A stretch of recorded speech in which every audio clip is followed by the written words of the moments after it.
If homepage is the location landing page, should it have organization schema or local biz schema or both? It can have both. If the homepage is a location landing page, it can be both. Typically, I would have it as, it will be organization schema that then references the local business schema with the appropriate subtype in the organization schema, right? That's how I would do it. Or the org schema should be on the about page section. No, it doesn't matter. Remember, by the way, you can also do an array. An array, you can have both organization and local business schema in the array. Right here, let me give you an example of that. Give me 1 second. I have to get off on time today too, guys, because I got a sales call with a tree guy.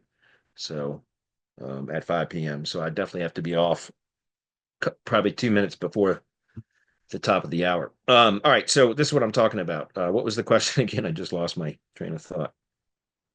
Oh, array schema. Oops, I must have passed it.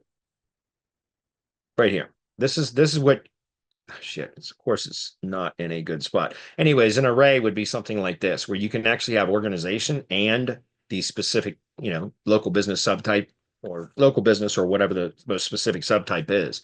And then you just have it like this at type, and then it would be, organization or corporation, or maybe it's a medical business, right? That there are underneath organization schema, there's medical business is another subtype, or that would be relevant for that. I don't know. I'm just stating whatever the appropriate organization type is that you want to use, it would be referenced there and here, and this is how you do it. It's just this is how you open up that schema so that you have an array where you can show multiple types, which can be both local business and organization schema, if that's clear. Okay.